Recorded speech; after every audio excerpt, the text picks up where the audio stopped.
साथीहरू आज म कम्प्युटरको भाइरसलाई कसरी हटाउन सकिन्छ भन्ने सन्दर्भमा तपाईहरुलाई टिप्स एन्ड ट्रिक दिनको लागि म यहाँ उपस्थित भएको छु।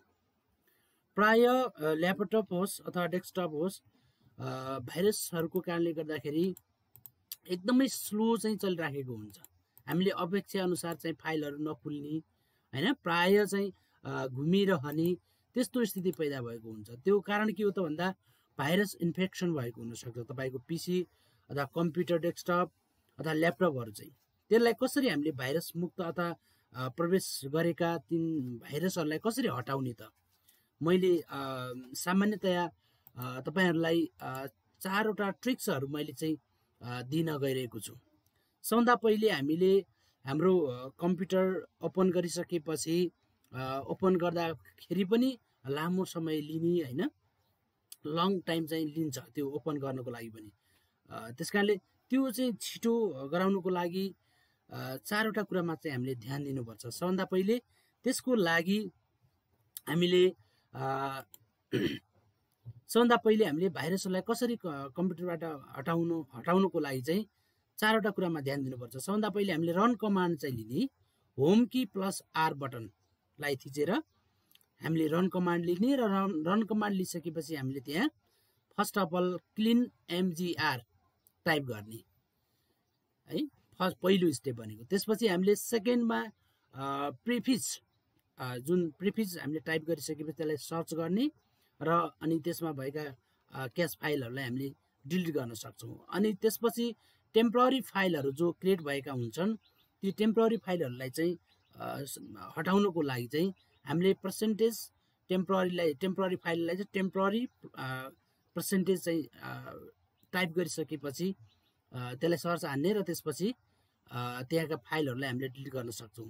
त्यसपछि हामीले जंक फाइलहरुलाई पनि डिलिट गर्नको लागि ट्री भन्ने चाहिँ गर्नेछौं। र यी चारवटा कुराहरुलाई कसरी गर्न सकिन्छ भनेर मैले प्र्याक्टिकली तपाईहरुलाई म यहाँ गर्न गइरहेको छु र मेरो ल्यापटपमा भएका त्यस्ता क्याश फाइलहरु र ती भाइरसहरुलाई कसरी हटाउन सकिन्छ भनेर म तपाईहरुलाई यहाँ देखाउन गइरहेको छु। सबभन्दा पहिले त हामीले रन कमान्ड लिने, रन कमान्डको लागि मैले भने home key plus are button चाहिँ सँगै चाहिँ के गर्ने प्रेस गर्ने र त्यसपछि यहाँ मेरो चाहिँ मैले यहाँ अलरेडी चाहिँ गरेको छ है। अब सबभन्दा पहिले क्लीन एमजीआर है, यो मेरो चाहिँ मैले यहाँ गर्दै गरेको भएर चाहिँ यहाँ अलरेडी यहाँ चाहिँ सेटअप भएको छ क्लीन एमजीआर। यसमा चाहिँ हामीले के रे यहाँ सर्च बक्समा चाहिँ क्लीन एमजीआर चाहिँ टाइप गर्ने र जुन टाइप गरिसकेपछि हामीले यस्तो प्रकारको चाहिँ जुन प्रिफेस छ रन कमान्डमा चाहिँ क्लीन एमजीआर टाइप गरिसकेपछि हामीले ओके गर्ने। ओके गरिसकेपछि हामीले disk clean up drive selection भनेर आछ है, एउटा पपअप आछ यता र यसमा चाहिँ select the drive you want to clean up. अब हामीले क्लीन अफ गर्न चाहेको कसलाई हो? ड्राइभ। प्राय चाहिँ भाइरसहरु इन्फेक्सन हुने भनेको चाहिँ सी ड्राइभमा हो है। सी ड्राइभ भनेको जुन चाहिँ तपाईको फाइलको ड्राइभको चाहिँ डिस्कको चाहिँ माथिपट्टि रातो नीलो अथवा कुनै पनि प्रकारको झण्डा टाइपको के फ्ल्याग टाइपको चाहिँ फरफराएको जस्तो चाहिँ हुन्छ, त्यसलाई हामी सी ड्राइभ भनेर भन्छौं। र अरु ड्राइभहरुमा चाहिँ अरु फाइलहरुमा चाहिँ त्यति भाइरसहरु चाहिँ हुँदैन। मुख्य चाहिँ अट्र्याक्ट गर्ने भनेको तपाईहरुको सी ड्राइभमा नै हो। त्यसकारणले हामीले यहाँबाट चाहिँ अथवा हामीले क्लिन गर्न चाहेको कुन हो select A B C D E F हैन, कतिवटा तपाईसँग फोल्डरहरु अथवा डिस्कहरु छ हैन, ड्राइभहरु छ, त्यो ड्राइभलाई चाहिँ सिलेक्ट गर्ने। मैले चाहिँ यहाँ सी ड्राइभलाई चाहिँ के गरे त भन्दा सिलेक्ट गरे। सिलेक्ट गरिसकेपछि ओके गर्ने है। ओके गरिसकेपछि clean up, disk clean up भनेर डिस्क अब ल हेर्नुस् है। अब यसले क्लीन अप त्यहाँ सर्च गरिसकेपछि अब यहाँ चाहिँ राइट लगाएको हैन, डाउनलोडेड प्रोग्राम फाइल्स, किनभने हामीले वाइफाई चलाइरहेका हुन्छौं हैन, जसले नेट चलाउँदाखेरि प्राय भाइरसहरु चाहिँ आइरहेका हुन्छन् हाम्रो चाहिँ है। अब यसमा चाहिँ आएका चाहिँ दुईटा टेम्पररी इन्टरनेट फाइल्स हैन 78.3 MB आएको छ है। र जो राइट गरेको छ त्यसलाई हामी क्लीन अफ सिस्टम फाइलमा जाने। त्यसपछि हामीले यहाँ के गर्नु पर्यो अटोमेटिक रूपमा उसले सिलेक्ट गरेको हुन्छ हामीले हैन सिलेक्ट गरिसकेपछि ती फाइलहरुलाई क्लीन अफ सिस्टम फाइलमा चाहिँ के गर्ने ओके गर्ने र ओके गरिसकेपछि select the drive you want to clean up अब हामीले क्लीन अप कसलाई गर्ने त हैन ड्राइभ सी लाई चाहिँ गर्ने यसमा हामीले गर्न चाहेको नै क्लीन अप हैन ड्राइभ सी लाई हो ओके गर्ने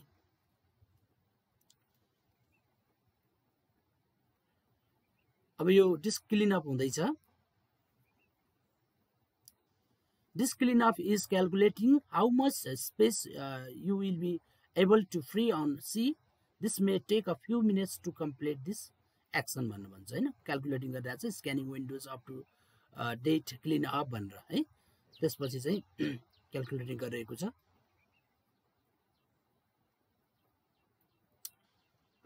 ओके त्यसपछि फेरि अब चाहिँ हामीले चाहिँ ओके गरिसकेपछि ओके गर्ने आर यु स्योर हैन फेरि पपअप आउँछ एउटा सानो क्लीन अप भनिसक्यो disk clean up are you sure you want to permanently delete this file yes हैन डिलिट दिस फाइल भनेर चाहिँ हामीले ओके डिलिट दिस फाइलमा जाने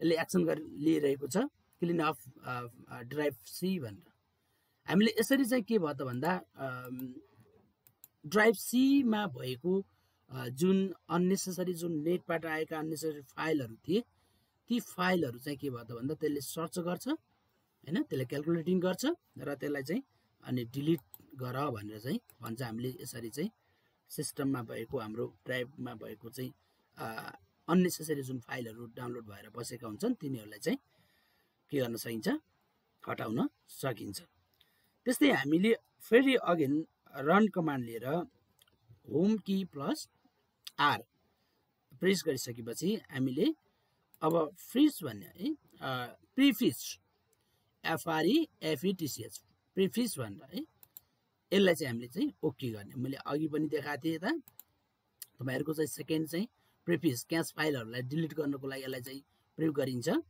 र यो चाहिँ हामीले प्रिफिज PREFETCH प्रिफिज हैन हामीले टाइप गरिसकेपछि यसलाई ओके गर्ने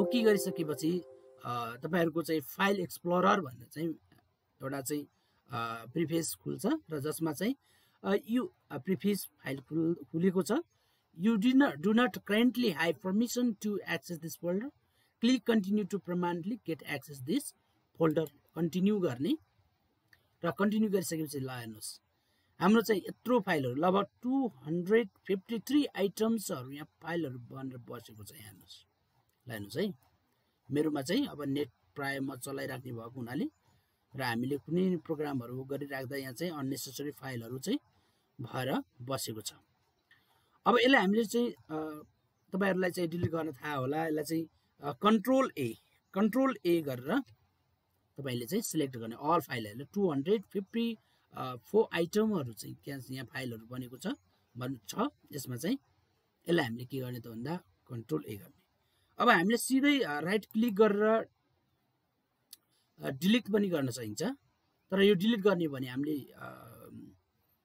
रिसाइकल बिनमा गएर बस्छन् यी फाइलहरु रिसाइकल बिनमा गएर बस्छन् र फेरि रिसाइकल बिनबाट हामीले चाहिँ हटाउनु पर्ने हुन्छ त्यसो नगरिकन यिनीहरुलाई पर्मानेन्टली डिलिट गर्नको लागि तपाईहरुलाई सायद थाहा पनि हुन सक्छ थाहा नभएको भए कन्ट्रोल ए गर्ने र त्यसपछि शिफ्ट डिलिट बटन है पर्मानेन्टली चाहिँ हामीले हाम्रा फाइलहरु अथवा हामीले अननेसेसरी फाइलहरु चाहिएकै छैन भने हामीले रिसाइकल बिनमा जम्मा गराउनुको सट्टा किनभने कम्प्युटरले सोलो गराउने एउटा त्यो पनि हो हामीले डिलिट गर्छौं फाइलहरु जति पनि क्रिएट गर्छौं अथवा अननेसेसरी फाइलहरु चाहिँ रिसाइकल बिनमा गएर चाहिँ बसेका हुन्छन् र त्यसले पनि त्यो लोड गर्न जान्छ र जसले के रे त्यो CPU लाई कन्ज्युम बढी गर्छ र जसले गर्दाखेरि हाम्रो कम्प्युटर स्लो हुन जान्छ त्यसको लागि शिफ्ट डिलिट बटन चाहिँ गर्ने are you sure want to permanently delete these 254 items yes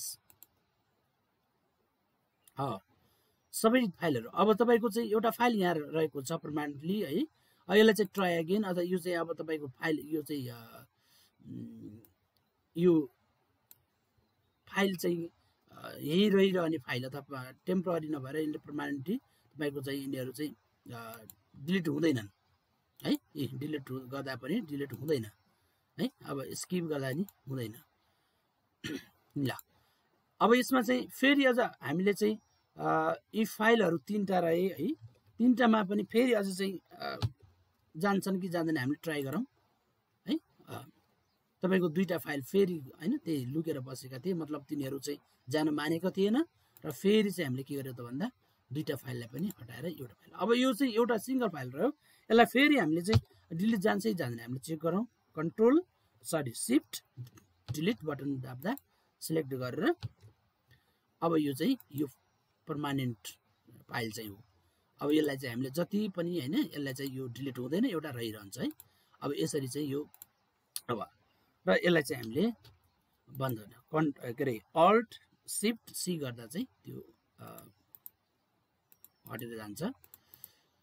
त्यसै गरी हामीले अब अगेन तेस्रो प्रोसेसमा हामीले जान्छौँ टेम्पोररी फाइलहरूलाई चाहिँ डिलिट गर्नको लागि। होम की रन कमान्ड लिने र त्यसपछि हामीले पर्सेन्टेज है पर्सेन्टेज टेम्पोररी हैन फाइलको लागि टेम्प पर्सेन्टेज चाहिँ हामीले के गर्ने त भन्दा यहाँ टाइप गर्ने र सर्च गरेर के अरे सर्च ओके गर्ने। ओके गरिसकेपछि हामीले हेर्नुहोस् 107 आइटम्सहरू फाइलहरू यहाँ चाहिँ क्रिएट भएको छ। हेर्नुहोस् है, यत्रो फाइलहरू बसेको छ यहाँ, अननेसेसरी फाइलहरू, जसले गर्दाखेरि यो स्लो गराउने काम चाहिँ यसले गर्छ। र यिनीहरूलाई पनि फेरि हामीले चाहिँ डिलिट गर्नको लागि हामीले कन्ट्रोल ए सिलेक्ट गर्ने, control A select all select र त्यसपछि सिफ्ट प्लस डी डिलिट चाहिँ बटन यता हामीले किबोर्डमा भएको सिफ्ट प्लस डी गरिसकेपछि यो पर्मानेन्टली रिसाइकल बिनमा गएर बस्दैन, यो चाहिँ पर्मानेन्टली चाहिँ कम्प्युटरबाट डिलिट भएर जान्छ। Are you sure you want to permanently delete this 107 items? Yes. Okay. अब यसमा चाहिँ हामीले कतिवटा आइटम 14 आइटमहरू चाहिँ रहेको छ है। अरू सबै चाहिँ डिलिट भएर 14 आइटमहरू चाहिँ रहेको छ है। अब यो 14 आइटममा पनि तपाईँहरू कतिपय चाहिँ जान नमानेर चाहिँ बसिराखेको हुन्छ। सपोज फेरि अगेन हामीले चाहिँ कन्ट्रोल ए सिफ्ट डिलिट है। यस 14 टाइम यस गऱ्यौँ हो, 13 रह्यो। कतिपय यस्तो फाइलहरू हुन्छ जान नमानिरहेको हुन्छ है। अब फेरि अगेन चाहिँ हामीले control A shift delete done. 13 वटा चाहिँ हाम्रो 13 वटा चाहिँ फाइलहरू चाहिँ रह्यो। यो चाहिँ यहाँ पर्मानेन्टली, यो चाहिँ टेम्पोररी होइन, यहाँ चाहिँ रहिरहेको हुन्छ। यी फाइलहरूलाई यसरी चाहिँ हामीले अननेसेसरी फाइलहरूलाई होइन डिलिट गरिसकेपछि हाम्रो लोड चाहिँ कम्प्युटरमा चाहिँ के हुन्छ त भन्दा 13। अब यो 13वटा फाइलहरू चाहिँ तपाईँको चाहिँ यो टेम्पोररी होइन, यो पर्मानेन्टली फाइलहरू हो। यसलाई चाहिँ हामीले डिलिट गर्न सक्दैनौँ। हामीले डिलिट गर्न खोजे पनि कन्ट्रोल ए डिलिट गरे पनि यो चाहिँ जाँदैन। हेर्नुहोस् है, ट्राई अगेन नो है, ट्राई अगेन नो। ओके, यिनीहरू चाहिँ 13वटा फाइलहरू चाहिँ रहिरहेका हुन्छन् है। त्यसै गरी हामीले अब जङ्क फाइलहरू है, कम्प्युटरमा भएका जङ्क फाइलहरू चाहिँ फाल्नको लागि रन कमान्ड लिने, home key plus R command, R button चाहिँ थिचेपछि हाम्रो चाहिँ रन कमान्ड आउँछ। र यसमा चाहिँ हामीले ट्री भनेर सर्च गर्ने। ट्री मैले अलरेडी यहाँ चाहिँ गरेको छ, ट्री है। ट्री भन्ने चाहिँ यसलाई टाइप गरिसकेपछि ओपन, यसलाई ओके गर्ने। हेर्नुहोस् त तपाईँको यस्तो टाइपको चाहिँ आउँछ। Windows system 32 tree.com। ल अब यसको भएका चाहिँ जङ्क फाइलहरू पनि सबै चाहिँ डिलिट भएका छन्। यसरी तपाईँहरूको भाइरसबाट इन्फेक्टेड भएको कम्प्युटर है लगभग चाहिँ एकदम न्यू, जति बेला तपाईँहरूले किन्ने बेलाको जस्तै चाहिँ 1 क्लिकमा चाहिँ सबै फाइलहरू होइन खुल्ने र तपाईँको बन्द गरेको के अरे ओपन गर्दाखेरि पनि छिटो चाहिँ तपाईँहरूको फाइलहरू अथवा कम्प्युटर खुल्ने चाहिँ गर्छ। यसरी यी चारवटा स्टेपहरूलाई ट्रिकहरूलाई प्रयोग गर्ने हो भने हामीले कम्प्युटरमा भएका भाइरसहरूलाई अननेसेसरी भाइरसहरूलाई चाहिँ के गर्न सक्छौँ त भन्दा हटाएर आफ्नो कम्प्युटरलाई कम्प्युटरको चाहिँ स्पिड है यसको स्पिडलाई कम्प्युटरको स्पिडलाई हामीले के गर्न सक्छौँ त भन्दा बढाउन सक्छौँ।